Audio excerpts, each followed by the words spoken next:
Após a abolição da escravidão no Brasil, em 1888, houve uma crescente utilização de mão de obra livre e assalariada, impulsionada pela chegada de imigrantes ao país. A partir de então, começaram a surgir os primeiros conflitos trabalhistas.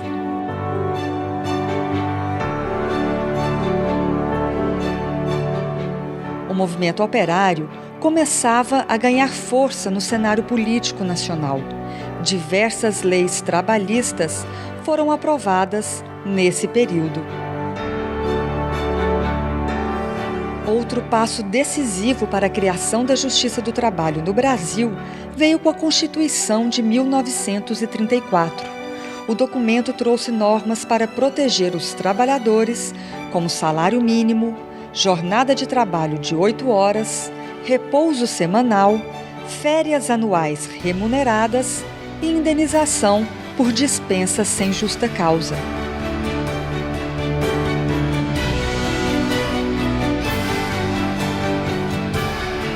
Finalmente, em 1º de maio de 1943, foi promulgada a Consolidação das Leis do Trabalho. A CLT foi o resultado de um processo de lutas e conquistas de direitos dos trabalhadores e que reuniu e ampliou a vasta e dispersa legislação trabalhista produzida ao longo de décadas. O trabalhador brasileiro possui hoje o seu Código de Direitos, a sua Carta de Emancipação Econômica.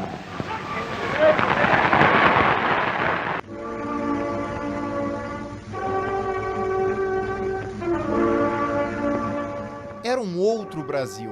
O país do início da década de 40 tinha 41 milhões de habitantes, mas apenas 13 milhões viviam nas grandes cidades. As emissoras de rádio informavam para essa população urbana os contornos da Segunda Guerra Mundial e traziam os atos do presidente da República na obrigatória Hora do Brasil. O Departamento de Imprensa e Propaganda vai transmitir a Hora do Brasil deste dia 7 de setembro. De 1930 a 1945, o país foi governado pelo mesmo presidente, um gaúcho baixinho que quase sempre aparecia nas fotos com um charuto entre os dedos e um sorriso nos lábios. Getúlio Vargas era extremamente popular. Por que Getúlio deixou uma marca tão forte na história brasileira?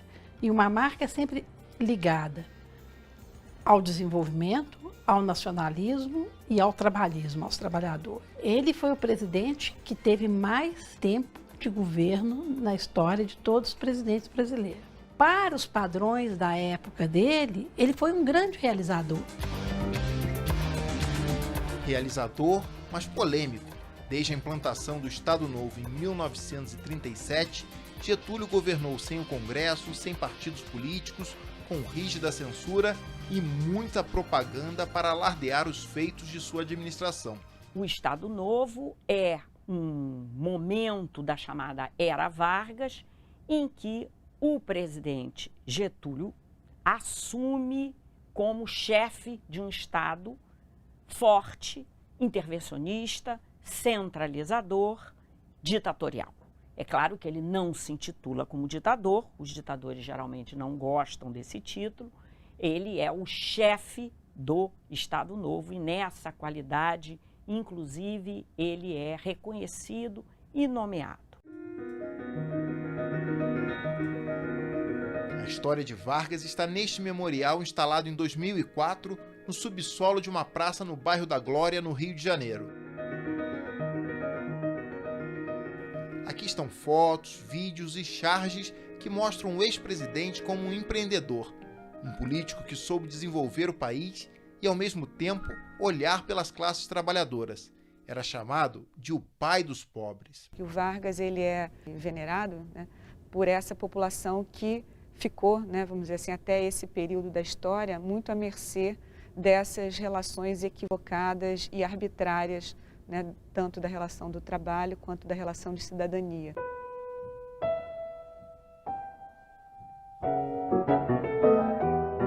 A CLT, Consolidação das Leis do Trabalho, é considerada uma das principais obras deixadas por Vargas.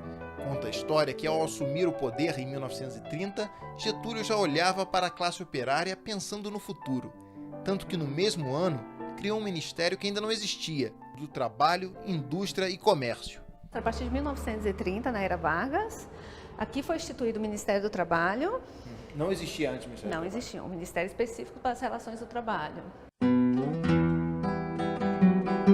No Centro de Referência do Trabalhador em Brasília, os painéis contam a história do trabalho no Brasil.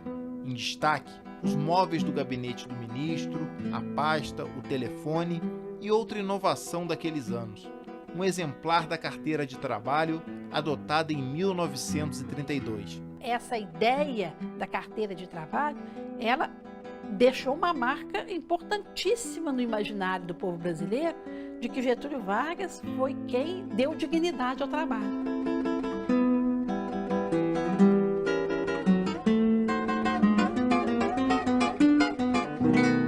Milhões de brasileiros foram beneficiados na forma da lei, fosse com salário mínimo ou com a instalação da Justiça do Trabalho. Inovações patrocinadas pelo governo do presidente Vargas. Ele veio editando leis desde que ele tomou posse em 1930. Durante 13 anos foram sendo elaboradas várias leis, que depois foram compiladas, reunidas na CLT. De 38 a 44, que 45 as coisas mudam, esse período é um período muito importante para a construção dessa narrativa que se incorpora à memória nacional, de que deve-se a Getúlio a feitura de um conjunto legislativo tão significativo na área social. Uma comissão liderada pelo ministro do Trabalho pernambucano Alexandre Marcondes Filho ficou encarregada de elaborar a CLT. O decreto-lei assinado por Getúlio oficializando a nova lei foi publicado no Diário Oficial em 9 de agosto de 1943, mas só entrou em vigor em 10 de novembro do mesmo ano, dia da criação do Estado Novo. Dizem que a consolidação das leis do trabalho foi inspirada na Carta de Lavoro do governo de Benito Mussolini na Itália, mas historiadores e juristas discordam dessa versão. Essa é, de um lado, uma forma muito simplista de ver a consolidação das leis do trabalho no Brasil. E de outra, é uma forma que foi muito utilizada pela oposição a Vargas. Por que dizer isto é, evidentemente, acusar Vargas de fascista. Ela reflete, mas reflete numa parte pequena do texto, a Carta do Lavoro, apenas na parte do direito coletivo. Erradamente, muita gente diz que a CLT é uma cópia fascista. Não é verdade. Os críticos à legislação trabalhista, desde o primeiro momento, vão afirmar que ela é uma cópia da Carta de Lavoro do Mussolini, que era de 1927. Lógico que o corporativismo do Mussolini teve influência nos anos 30 aqui, como teve influência no mundo inteiro. Tem influência na Inglaterra, tem influência na França, nos Estados Unidos e aqui também. Lógico que vão ter alguns elementos corporativos. Só que a base, a preocupação do Getúlio e do grupo político dele com a questão do trabalho vem, na verdade, do positivismo do Auguste Comte. Sim. Quer dizer, o Comte, na França, século XIX, um dos grandes defensores da sociedade industrial, mas ao mesmo tempo ele não negava que a sociedade industrial trazia um problema, que era a exploração do trabalho. Certo. Então isso tinha que ser resolvido, e o Estado seria o intermediário entre o capital e o trabalho para poder solucionar os conflitos e melhorar as condições de vida dos trabalhadores. Sim. Essa ideia, essa ideologia do sistema positivista do Comte chega aqui no século XIX e no Rio Grande do Sul, particularmente, ela vai ser muito forte. Desde o Júlio de Castilhos, sim, que é o fundador do Partido Republicano Rio-Grandense, é o primeiro governador da República, assim que é proclamada a República, o primeiro governador do Rio Grande do Sul no período republicano, chama presidente, né, do Estado. Isso. Na época, né? Partido do Getúlio? Que é o Partido do Getúlio, que é o Partido Republicano Rio-Grandense. Ele, o Borges de Medeiros, que é o seu sucessor. Isso. Quer dizer, e a Constituição do Rio Grande do Sul, ela divergia das outras, porque ela é uma Constituição inspirada nos ideários do Comte. Que estão lá, inclusive, na nossa bandeira, né? Ordem e Progresso. Ordem e Progresso. São um dos lemas do positivismo.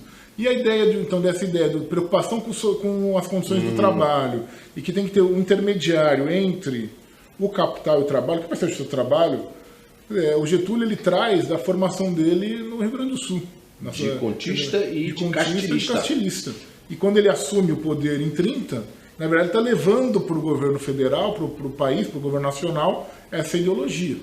E por que a questão da legislação trabalhista hoje no Brasil ainda continua sob suspeita, sob crítica, a proposta de se flexibilizar a legislação trabalhista? Por quê?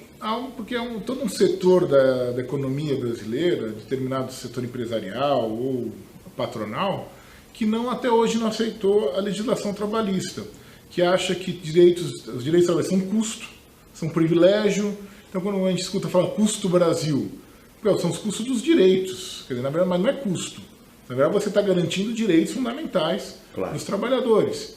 E tem toda uma parcela dessa elite, vamos dizer, que não aceitou até hoje os direitos trabalhistas. Até porque, né, Paulo, nós vivemos num país escravocrata, né? Sim. Então, o sujeito estava acostumado com um trabalhador que não precisava remunerar. É uma mão de obra que, na verdade, era uma coisa, não era tratado como ser humano. Né?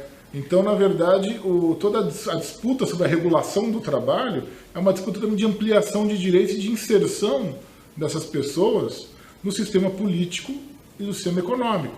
É por isso que eu acho que o Vanderlei Guilherme dos Santos, que fala da chamada cidadania regulada, e ele fala que a carteira de trabalho era mais importante que o título de eleitor, como símbolo da cidadania. Entendi. Porque era mostrar assim, a pessoa tinha direitos. E essa consciência, independentemente do tipo de direito que foi concedido, se foram suficientes, não foram suficientes, deviam ser mais ou não deviam ser mais, o que é importante é que com a questão da legislação do trabalho feita a partir dos anos 30, que a CLT, o nome diz, é Consolidação das Leis do Trabalho. Já havia leis? Já havia desde o início dos anos 30. Né? A CLT de que ano é? 43. 43. De 43. Mas a primeira regulação do trabalho vem logo no comecinho da Revolução de 30? Vem no comecinho. Logo, a Revolução de Outubro, então após em novembro, começo de 31 já tem as primeiras leis trabalhistas. E, inclusive, quem é engraçado até, na exposição de motivos dos decretos, que eram decretos com força de lei, né, que era o governo provisório. O então ministro do Trabalho, que era o Lindolfo Collor, né, ele cita autores franceses. Cita Leon Digui, que é um autor do direito francês, que tinha tese sobre sindicalismo. Além da questão do direito, ele é famoso hoje no direito administrativo até hoje, que período de serviço público. Lindolfo Collor, que é tio-avô do Fernando. Avô do Fernando Collor. Ele citava autores franceses, ele não falava nada do Mussolini. Nada do Mussolini.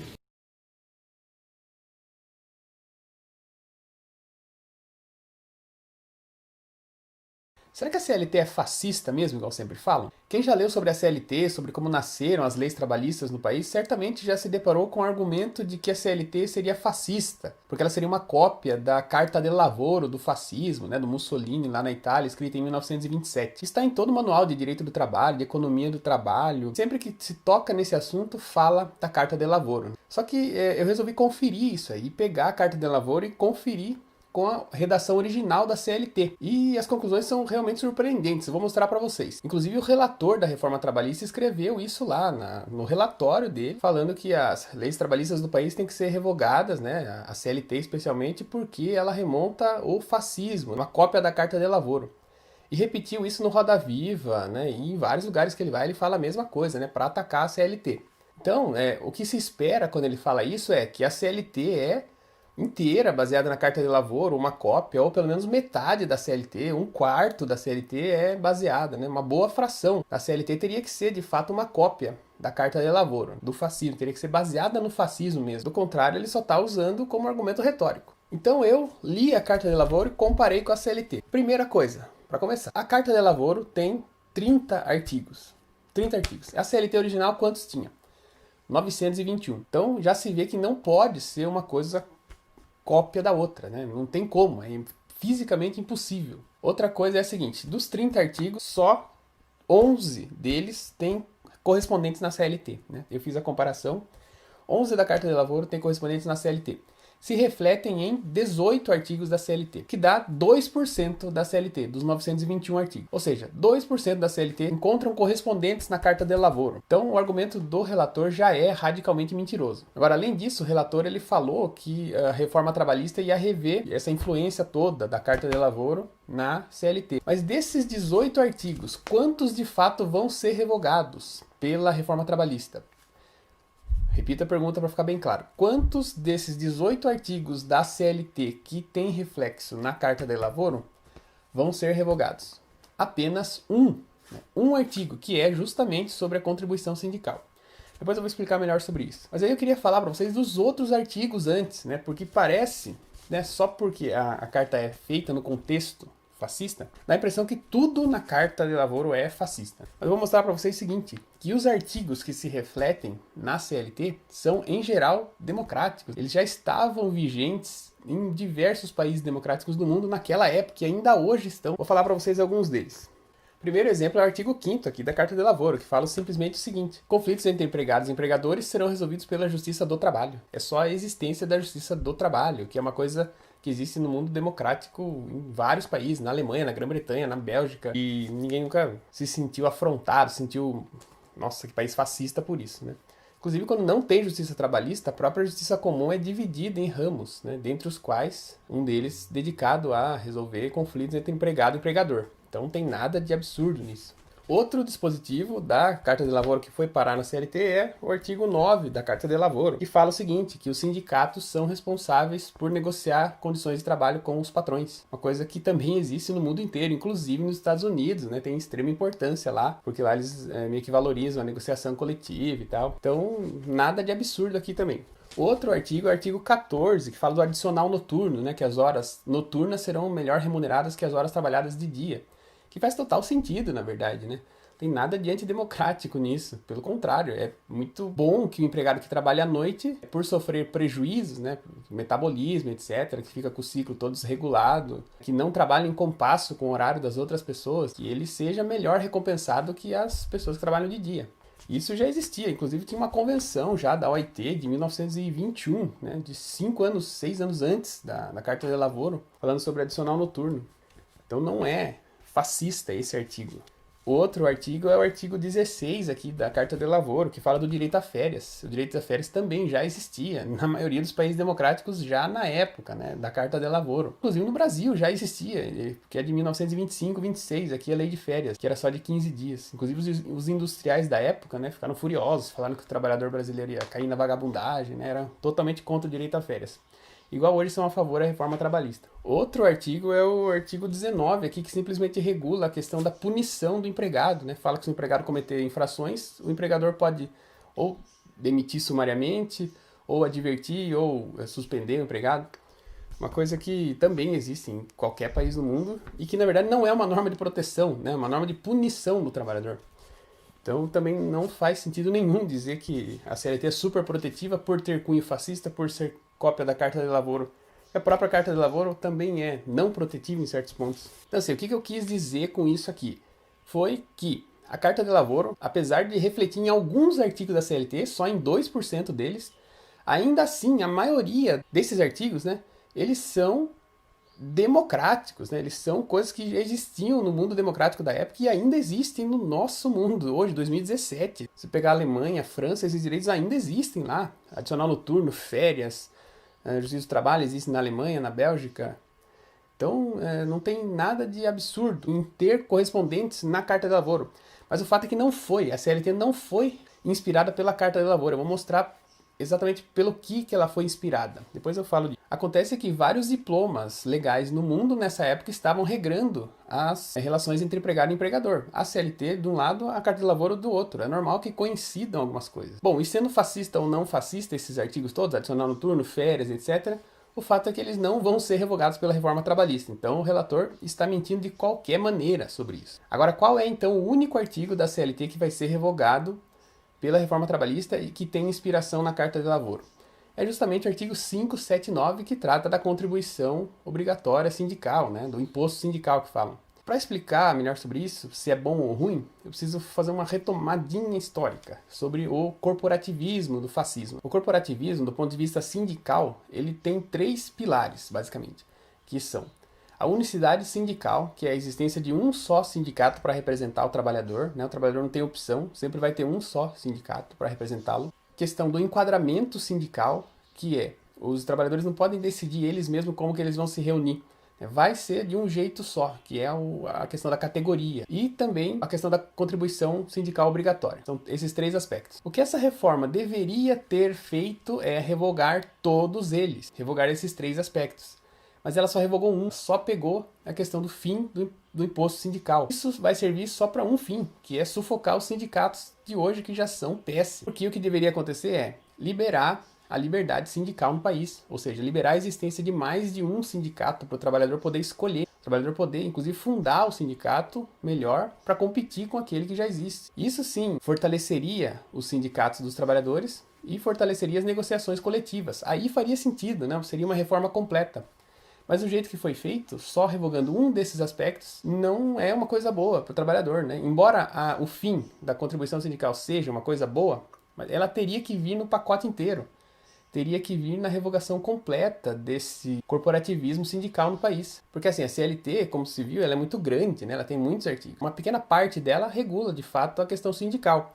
E a questão sindical da CLT realmente tem inspiração na Carta de Lavoro, né? Como eu já falei aqui. Mas a reforma trabalhista não vai atacar os 3, vai atacar um só para prejudicar o trabalhador. Deveria atacar todos, né? Inclusive o fim da unicidade sindical, que está na Constituição, no artigo 8º.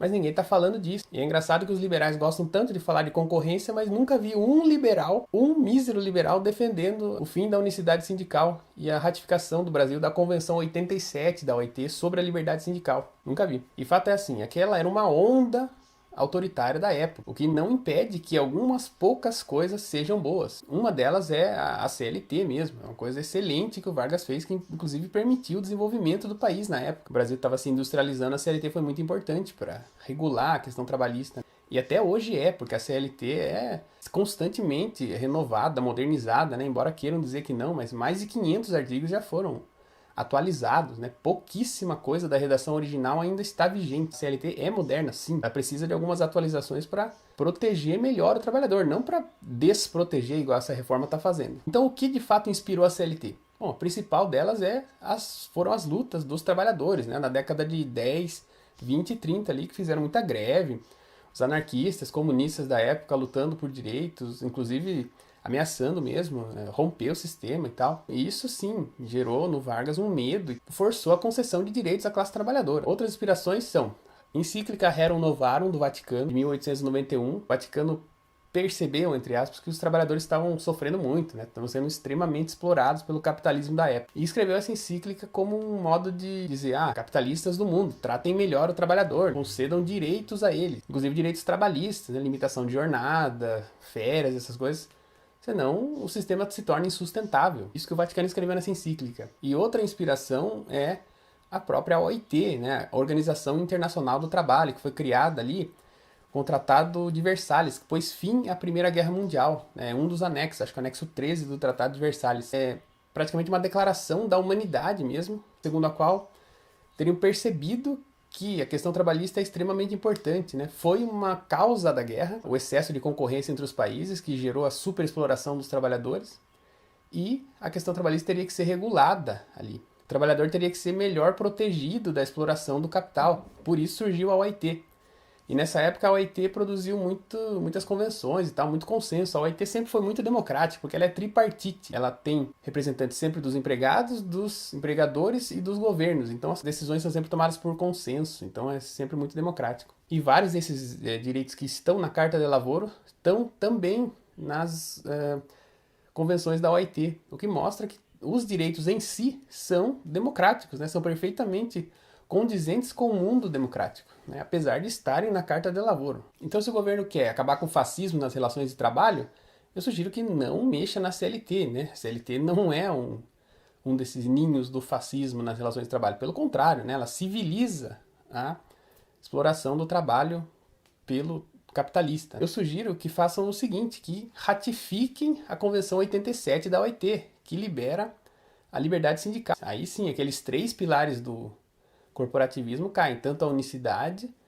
quanto a questão do enquadramento, quanto o imposto sindical. Aí sim, aí a gente vai ter uma liberdade sindical de fato e o fascismo de vez vai ser derrubado da CLT. Inclusive esse resquício pequeno que tem aí na questão sindical. Outra sugestão é, ajam para que o poder público e a polícia não reprimam grevistas. Isso é um absurdo, as pessoas não podem fazer greve mais no país sem a polícia ir em cima, sem o poder público ficar em cima, inclusive invadindo sindicatos, etc. Isso sim, é que deveria acabar, para acabar com resquícios do fascismo. Terceira coisa é impedir que a Justiça do Trabalho de antemão acabe com greve. A Justiça do Trabalho acaba impedindo o exercício de greve. Quando o exercício do trabalho também permite que o empregador desconte o dia de greve, de antemão, isso também é impedir o direito de greve, porque está falando para o trabalhador, se você fizer greve, você não vai comer. E também o Congresso poderia reverter a decisão do Supremo Tribunal Federal de que funcionário público não pode fazer greve, né? Uma decisão que contraria a Constituição Federal frontalmente. É uma coisa bem fascista, inclusive.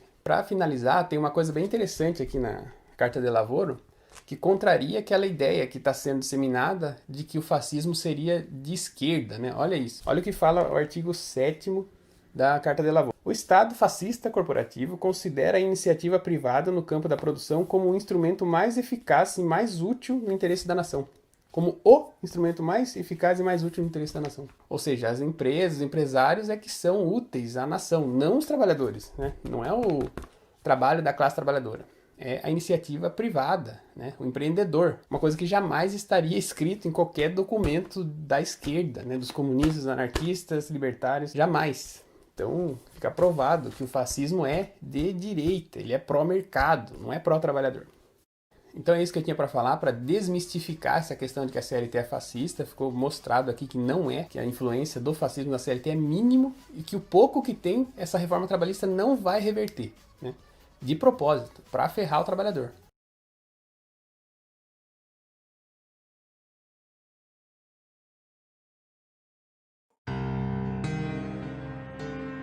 Apesar do apoio popular, o segundo governo Vargas não foi tranquilo. Imensas pressões impediram o presidente de concluir o mandato de 5 anos.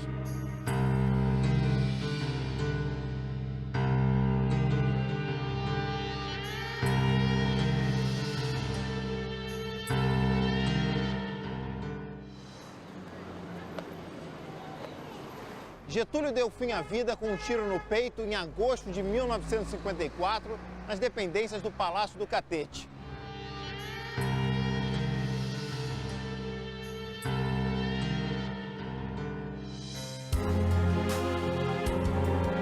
Terminava de forma trágica a Era Vargas. A imagem do presidente popular, que falava diretamente aos trabalhadores do Brasil, ficou marcada na história do país. A partir de Vargas, a gente tem um modelo de presidente. Esse modelo, em grande parte, ele também ainda é vigente.